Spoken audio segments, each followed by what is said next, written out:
Last question here, and this is what the show was built around. Did the 49ers put the league on notice last night? And before we get into that, let's get into the super chat. Striptease Trey. Every time. If we can have one season with really good health for once, I love our chances. I always thought if our secondary was better, we would win for sure in 19 and 21. Praying that we can just stay healthy. Yes, 100%. But the flip side of that is they have depth in areas that they haven't always had depth, right? You look at the secondary. Not only is this the most talented secondary they've had in this regime, probably the most talented secondary since 1994, and a deep secondary. They have legitimately 3 safeties that could start for this team. And whatever the combination is that you throw out there, I feel good about it. I feel like they can win with that and they can go make plays. They have 3 outside corners that they can start. And whatever the combination is, out of those 3, once Verrett is back, I feel really good about that. They can go out and make plays and they can win. And they have not 3. They have 2 nickel corners that can start in Womack and Lenore. And whoever it is that actually gets the start, I feel really good about. That is not something that any other team in this league can say. The 49ers have that. They went from being one of the thinnest secondaries, arguably in the league, in my opinion, to the deepest secondary in one offseason through drafting and bringing in free agents. So kudos to them for not only addressing the secondary, which a lot of people hated. They felt like they never did, but addressing it in a big way. May not be exactly how some of us expected. I know that I personally would have liked Cross on this team instead of TDP, but regardless of how it got done, the 49ers did a great job of turning the secondary completely over in one season and making it extremely deep and extremely talented. So, yes, injuries are probably going to happen, but they can overcome those, at least in the secondary, better than they ever have. So, I like the comment, Striptease. Yeah. And what's wild, Jesse, is with that secondary, Lenore's been playing really good. Womack, played well in the beginning. In the first few games, he got a chance. But those guys can be moved to the bench when Verrett comes and when Ward comes back. And you can still start Gibson, Hufanga, and move Jimmy Ward into the nickel. Or you can move Mosley or Verrett into the nickel and have a Mooney, Mosley, Verrett second. It's nasty, the type of combinations that this team is going to have in the second half of the season. If Verrett comes back the way that we hope he comes back, if Jimmy Ward comes back, though, it's insane. Like the combinations that could be played is D'Amico Ryans is definitely going to have a lot to play with for sure. Yeah, absolutely. I love this comment. I would love not in my house. You're not. I would love it. All right, let's get back to the question at hand. Did the 49ers last night, in your opinion, put the league on notice? I think I'm going to go with no. Okay. And the reason why is... You're wrong, by the way, but go ahead. Hey, you can't be wrong on Future Second Sports, bro, because we don't get the answers till the future. We're always cashing in on futures. I love it here. So the reason why I say is because still, like I said, I don't think any team doesn't understand the potential of this team. I think that teams just don't teams still aren't super scared of the 49ers because they know that the offense still isn't consistent. I think everybody knows that if Jimmy plays the way he played last night, this is probably the best team in the league. Let's be honest. Maybe the Eagles, I would say, are probably the best team right now. By the way, I call that as well, as far as the Eagles being one of the best teams in the NFC. But until we string together enough games of this offense showing that they could put up 21 to 28 points consistently per game, I don't think that the 49ers have put the league on notice. This defense, though, is nasty, right? No defense through the first 4 games, Jesse, has allowed less points than the 49ers have allowed. 7 sacks in one game is insane, right? Nick Bosa has the most sacks in the league. Talanoa Hufanga already has 2 or 3 interceptions, 2 at least. They're averaging an interception per game. They just scored for the first time as a defense. So like this defense is insane, and I don't think anybody is looking at this defense and excited to play them. But I still think you look at the Denver game, you look at the Chicago game, and even anemic offenses see that there's a chance for them to be able to win because this offense isn't consistent enough. So I think that the next 3 weeks are going to be important. If they go 3-0, or even if they go 2-1, but the Kansas City game is really close and it just comes to the better quarterback ended up winning or whatever, maybe then. But I don't think in week 4 anybody's necessarily. I don't think the 49ers have done enough, in my estimation, where the league is like, we can't beat this team. I think that's fair. I think this is a great comment, by the way. And Josh Norman's still a free agent, just in case. Please Niffer again. That was atrocious. Where's the? Oh, hey, here's a good one. This is probably more of a question for Grant. Mav is retired from 49er talk. He's gotten really busy with his baseball gig during the season, so he can't do 49er talk till after the season over there with the River Cats or whatever they're called in the Bay. Dude with glasses has a name. His name's Sunil. Go check him out. So Real Sports Talk. All right, you can check him out over on his channel. But yes, he does know his stuff. I agree, Ray.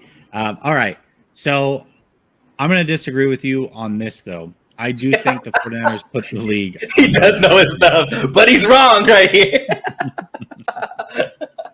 I do think the 49ers put the league on notice. And even if it's just the defensive side of the football, this defense is so special right now, Sunil. I mean, they gave up 19 points in week 1.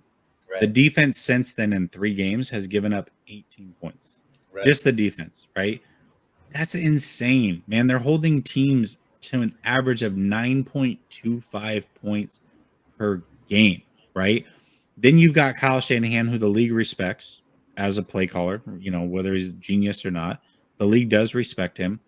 And there's just so much talent on this team. I mean, at some point, just having the better talent wins games more often than not. And I know that early on it may not have played out that way, but there is still not a team that has more top-tier talent in the league than the San Francisco 49ers. And then you start to add in that secondary talent, and it's through the roof. There's so much talent on this team. So I do believe that they put the league on notice last night, much like I think the Chiefs put the league on notice the night before. Now, I may be a prisoner of the moment, especially because both those games were primetime, but that Chiefs offense, man, I mean, they went into Tampa. Tampa looked flat defensively. You know, maybe it was the hurricane or whatever, but they went into Tampa and made a statement offensively. I think the 49ers did the same exact thing the very next night, but they did it defensively. And I cannot wait for that matchup. That matchup's going to be a lot of fun, Sunil. That Chiefs week, we are going to have a blast. This defense versus that offense, I cannot wait to see what happens, because both of those teams, in my opinion, laid claim, say, hey, we're not done just yet, right? We got more in us. We both believe that we're Super Bowl teams, going about it completely different ways, but that offense definitely lit up the scoreboard and showed everybody who they are with Patrick Mahomes.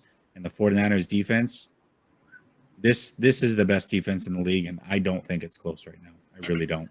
So, I'm optimistic, Sunil, but there are some things in this game that broke our way that I think aren't being talked about enough. And one thing is, let's talk about them. Yeah, let's talk about it, right? So special teams is some place where we wanted to get a lot better, right? And we have been when it comes to covering punts. The gunners on this team are elite. the way that they're able to go down the ball, get the opposing offenses starting in poor field position is better than it was last season. However, Ray McCloud fumbled the ball. Fortunately, the 49ers were able to recover it. There was a missed field goal in this game. We've had a field goal block that scored a touchdown in a previous game. Special teams isn't fixed, and we've been able to maybe get away with the errors on special teams because of the way that the game had gone. But when you play, that is gonna catch up to you eventually, right? If that doesn't get cleaned up. This game was a lot closer till the return, the interception return. It still was a close game. And what has happened in close games with the 49ers? They tend to lose those close games, right? The offense still wasn't able to put a touchdown into the second half of the game. Luckily, they were able to get those points from the defensive side. Now, obviously, the things happened and they did win the game. But Jesse, we know what trends lead to success and what trends are more one-offs than actual trends, right? We're not going to be able to a defense, even as good as this defense is, that hasn't necessarily been one to intercept the ball consistently. Right now, they're averaging one per game, but they're not a defense that's known for scoring or a lot of returns, a lot of interceptions. So to expect that that's going to be a trend moving forward, I would like to say that we could guarantee that, but we can't. Ray McCloud isn't secure with the ball quite yet. That could catch up with us eventually. Like I said, the offense still hasn't been able to put together 4 consistent quarters of offense and moving the ball and scoring in every single quarter. So there's some question marks on this team that we've been able to, I guess, mask with great defensive play. But until those are fixed, Jesse, I'm not going to look here and say that this team is like the best team in the league right now. Because to me, until I see those questions answered, these are reasons why we've lost in the past, and there's still issues that we have right now. Case 49 says, by the way, I like the photo there. That's one I made. I appreciate that. Case 49 says, Sunil keeping it real, which brings me to my next point. So Real Sports Talk is the name of his channel. Very fitting with this comment. I did put the link in the chat. Go show him some love. Again, he gives us time every Tuesday, so go show him love. But I hear what you're saying, Sunil. I really do. This special teams is not a liability like it was. It may not be, at least not yet, as good as it can be or as good as we'd hoped. But I don't think it's a detriment to this team the way that it was. If they lost if that turned into a fumble, what would the game be looking like if the Rams were down 8 with the ball in 49ers territory? Yeah, I mean, the Rams probably would have kicked a field goal like they did all game because the defense is so good. I don't know. No, but I'm saying like it could have changed the trajectory of the game, right? It could have, but on the flip side of that is, I talked about Jimmy Garoppolo early on, right? And I said, I do expect him to have less turnovers because I feel like he's a game manager style quarterback, right? If you're only going to get me 22 passing touchdowns, then only give me 7 turnovers, right? I can't have 22 and then 18. Same thing with when I look at Ray, though. Yes, he had the fumble, but he's also a guy that is getting you a lot of extra yards in the return game, right? So it's kind of that boom or bust. Mm-hmm. He's giving you the boom, but he might bust on you. So big pause. Holy shit. Right. Wow. Anyways, but he might be a bust as well. That was a big pause. Right. So he's a boom or bust player. Monetized anymore. Yeah, and we just lost monetization. So thank you to everybody that went ahead and donated. So he's just that type of player, just like a quarterback would be that may get you the 40-yard touchdown pass, but also might throw a pick here or there that you don't want them to. So right. I don't know. I just, one thing I can say for certain is this special teams is not near as bad as it was last year. It is improved. Is it perfect? No, but it is improved. This team is not perfect. I understand what you're saying. It's really hard for a 2-2 team to say that they put anybody on notice. I think this defense is so elite, and there's enough respect for Kyle Shanahan and the talent on offense, regardless of how many points that they're putting up, to say, man, if this defense can hold us to under 14 points a game, are we sure that our defense is good enough to keep that many talented players to under 14 points a game on the opposite side week in and week out? I don't know if anybody's too confident in that. So heavily disagree. Big pause. Gosh, that's one. That's one right there. That clip.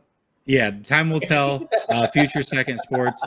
But that clip of what I just said, I expected on Twitter. Right, Fernando, do your work, Fernando. You know what to do with that one. You know what to do with that one. Did I get to the last one? Did I even read it? Nah, I don't know. Not this. Milf Hunter, 49ers missing 7 starters right now. Trent. Well, Trey's not coming back, unfortunately. Mitchell, Kinlaw, Armstead, Aziz, Ward. Greenlaw is playing out of his mind after signing the second contract. You're right, and there's a lot of talent that is still not playing. Striptease Trey says, if the Niners drafted A-Rod instead of Smith, how many rings do you think they have? It's so impossible to say because I don't know if they had the coaches to develop Rodgers the way that he was developed in Green Bay.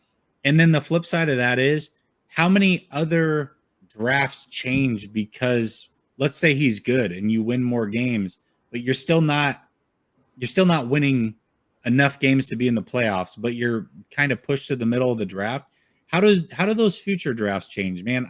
I don't know. I would say this. I would expect that they would have one, but I don't know if the Aaron Rodgers you see today would ever have come to fruition in San Francisco. It was a bad situation here for a long time. So